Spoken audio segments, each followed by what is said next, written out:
pedals are something I've been getting back into. For a long while, I collected pedals. I'd even get ones that I didn't want so much, but because they were popular or funny or something like that, like the Metal Zone. And I still have that Metal Zone. Something interesting about that. Hold on, I can show you this really quick. I don't have a power supply over here. I could move one over here. I have like a 12 pack of 9 volts in front of my face, so I'm gonna use this battery power. I actually don't think I've ever used this pedal battery powered, so there's a good chance it doesn't work. I love that I'm probably less than a minute into this video and I've already gone off on a tangent, even though I've literally prepared something else over here. We'll talk about later.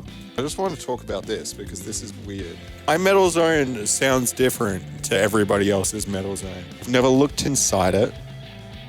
I don't know if it's modified. I'm not saying it sounds better. I'm not saying the Metal Zone's a great pedal, but in my lifetime, there have been times that I have found it usable. Here's my fantastic setup. Where the fuck did I put my pick? I wish I had a normal Metal Zone to compare it, but you're just gonna have to trust me that this isn't how a Metal Zone sounds. This is everything on 12.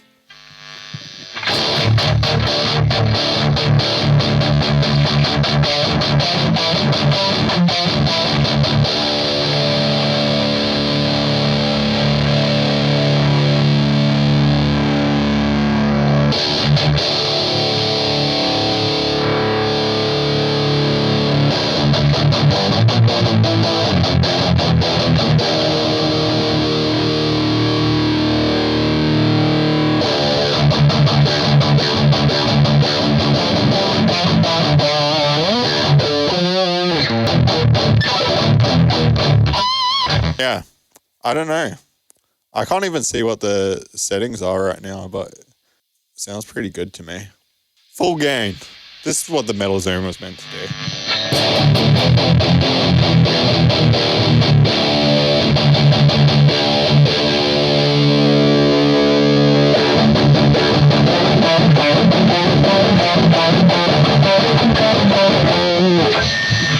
Oh my god, does that sound kind of good? Is that just me? This is very noisy.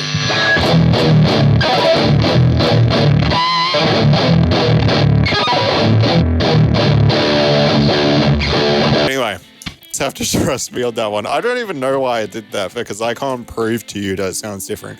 I've tried it side by side with a normal Metal Zone. Doesn't sound like one. On the topic of metal pedals, this is the Digitech Death Metal.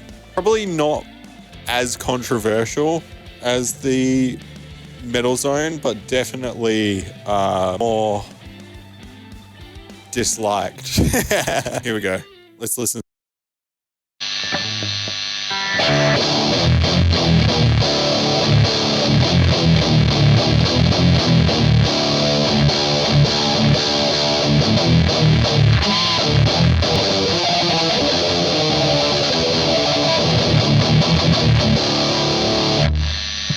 I have no idea what that riff was.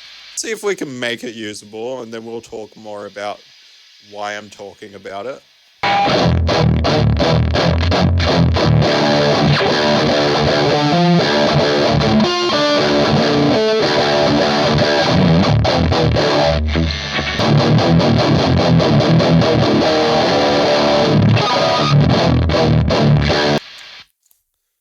Basically, people don't like this pedal.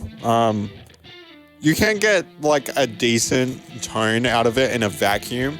I find that with a lot of pedals, that in a vacuum, you can get a decent tone with them. But as soon as you compare them to anything, it sucks. That's mostly the case with the Metal Zone. This, I think if you played it at a gig, would just feedback the whole time, and you probably wouldn't cut through the mix with the rest of the players. So sorry about my playing. It is warming up in Australia now. So my guitar's neck has decided to be bad. But what do I like about this pedal? Well, you can kind of do the HM2 thing with this pedal. If you turn all the knobs up, it's definitely a different flavor of it. I'll just show you. All the knobs are turned up, but it's pretty close.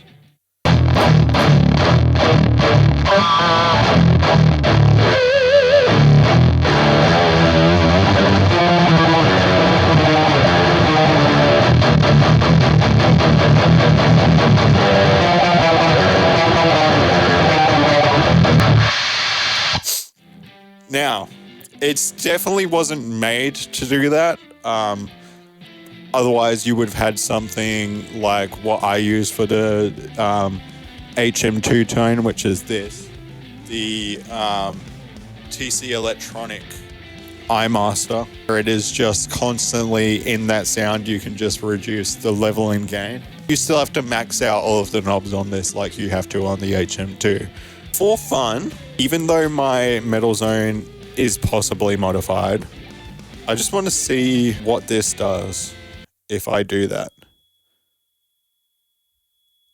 Do you hear that? It's not even... it's not even turned on.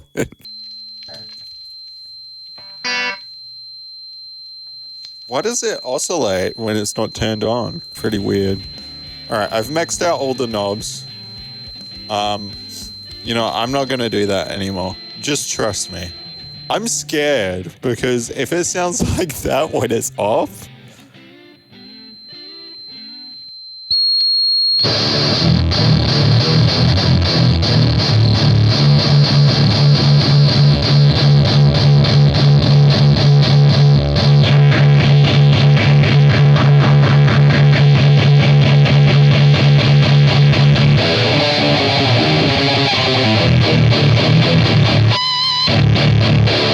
not as close. It does a similar thing. It's not as close though. Another thing that's cool about these Digitech pedals is that you have this 2 mixer knob or output that I'm in now. It adds like a cab sim to it. But something cool that it does is because this pedal is so scooped and has such a fizzy high end usually, it kind of tames that a little bit and you can get a different sound out of it.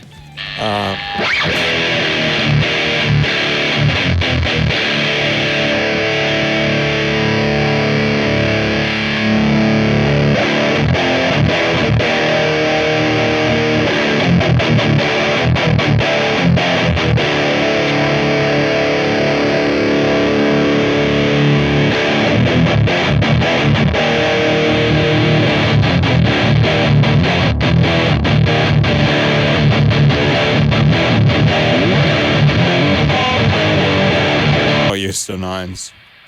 I feel like a lot of people would definitely find that more useful. I think the best tone out of it is the maxed out knob thing, if you play with it a little bit. This is the one I don't understand. I do not understand why people don't like this pedal. This is a great pedal. Right now it's overpriced. It's definitely overpriced. You can find them on like Gumtree and Marketplace though for not a bad price. I picked this one up for $100 and it's definitely worth that. I did it because I've always wanted one, but I've never seen one because I'm in buttfuck nowhere.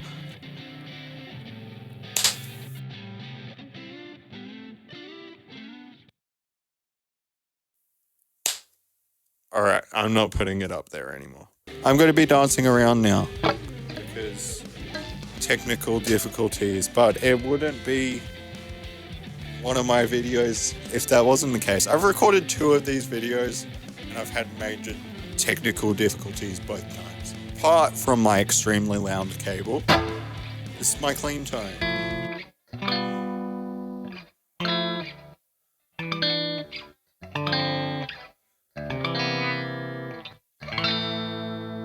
No, I did not tune my guitar before filming this.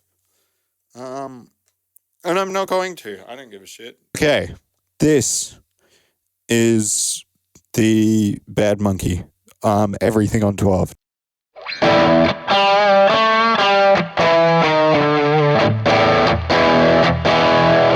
I should have tuned. I'm still not going to. Yeah, here's something to look at.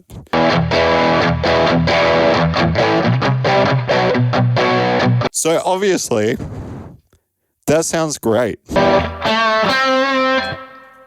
All right, now I'm going to use it as a boost into a high gain channel. So I'm going to show you the high gain channel first. High gain channel.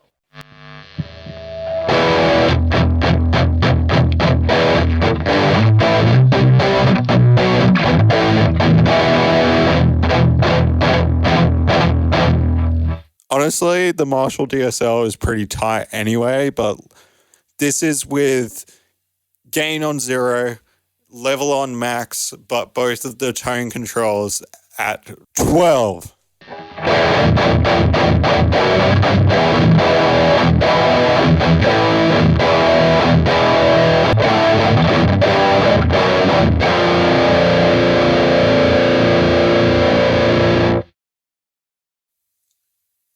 But now something really cool I can do is I can cut some of the bass.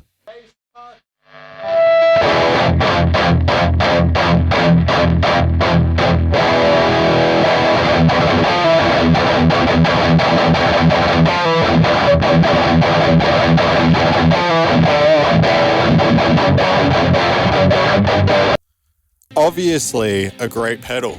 And now it is much later and much darker, and I don't know how to end this video, so I'm just going to say Digitech pedals rock. Always have, always will. Buy them. I don't even get paid to say that. It would be fucking so cool if I got paid to say that, but all of them are good. And that's from a consumer. Everything I thought I